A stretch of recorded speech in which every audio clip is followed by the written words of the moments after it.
The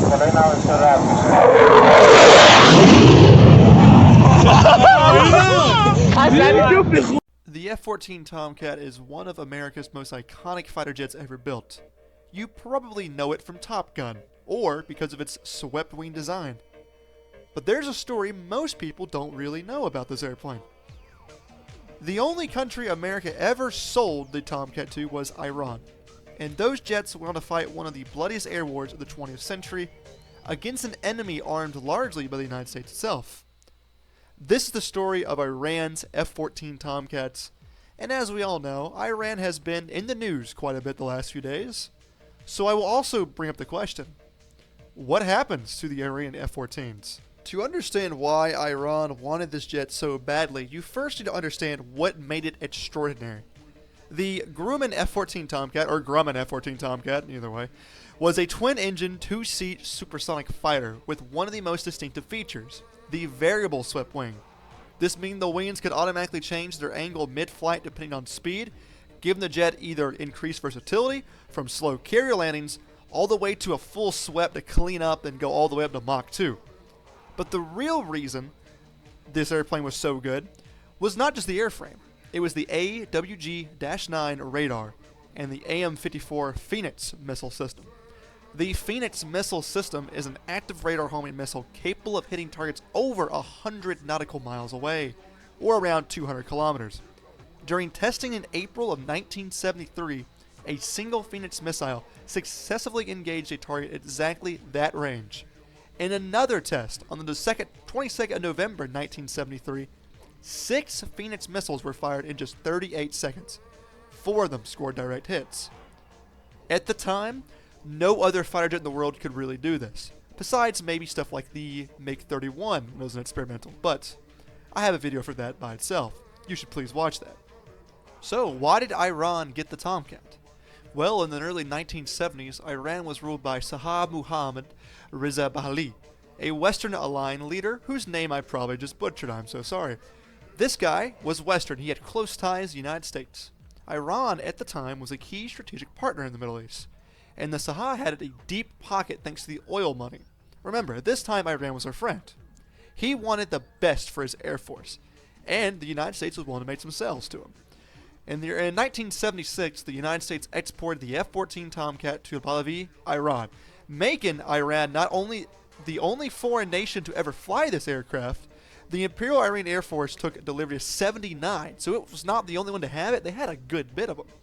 And Iranian pilots were trained in the United States to fly them, so they were extremely well trained, all things considered. These jets were operated as land-based interceptors, not from carriers like the United States Navy mainly used them, but from Iranian air bases. Their primary job was to patrol Iranian airspace and intercept the Soviet reconnaissance airplanes and any other aerial threat from the region. The revolution that changed everything. Then in 1979, everything would change. The Iranian Revolution overthrew the Shah and replaced the government with the Islamic Republic under Ayatollah Khamenei. The relationship between Iran and the United States literally collapsed overnight. Suddenly, Iran had a fleet of some of the most advanced fighters in the world, and they had no way to get spare parts for them. America cut all support, and all technical knowledge was rapidly just cut off for them. So, they were in a bit of a strained situation. Many expected the Iranian F-14 fleet to simply fall apart within years. What happened next, though, would surprise everybody. The Iran-Iraq War. On September 22, 1980, Iraq invaded Iran, kicking off one of the longest and deadliest conventional wars since the Second World War. Saddam Hussein's air force was substantial. Iraq flew Soviet-built MiGs and French supplies Mirages, and they had the advantage of a steady supply chain. Iran, on the other hand, was, under international sanctions, cut off from the American support, and they were scrambling to keep its jets operational. And yet, the F-14 still managed to fly. Iranian pilots and technicians cannibalized parts from broken airplanes, improvised repairs, and developed homegrown solutions to keep their Tomcats in the air. The results were quite remarkable. Iran claimed F-14s downed at least 160 Iraqi aircraft in the war. Of those, 55 kills have been confirmed by outside analysts. The Tomcat's long-range AWG-9 radar gave Iranian forces a massive early warning advantage. Even jets that weren't firing weapons were acting as airborne radar stations, coordinating the broader air battle in the region. Meanwhile, Iran lost 16 Tomcats over the course of the war, and noticeably, 7 of those 16 losses were due to accidents rather than enemies actually taking them down. This is where Iran's F-14 top ace would come out of the war. His name was Jalil Zadai. He is widely considered the top ace of the F-14. He had 11 confirmed air-to-air kills during the 1980 through 1988 Iran-Iraq War.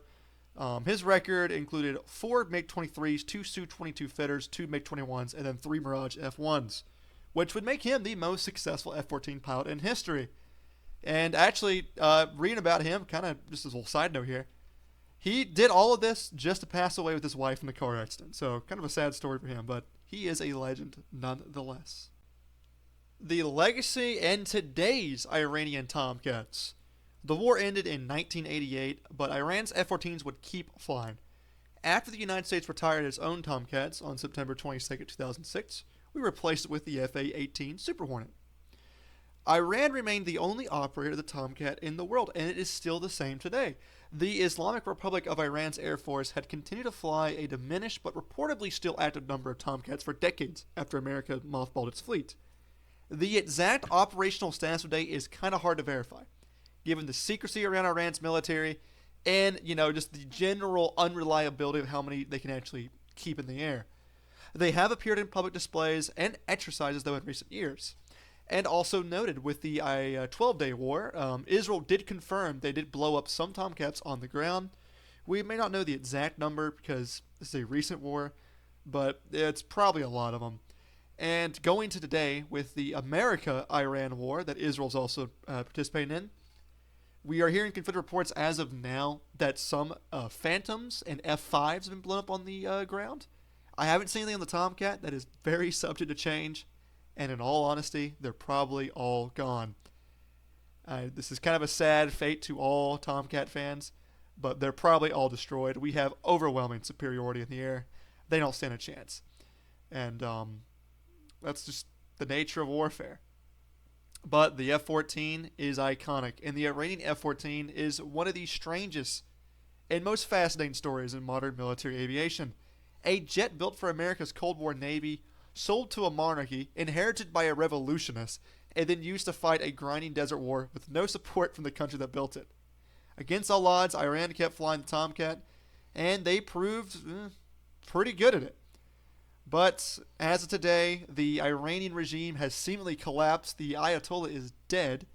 The American and the Israeli Air Force have complete supremacy over the air, and the strikes are continuously ongoing.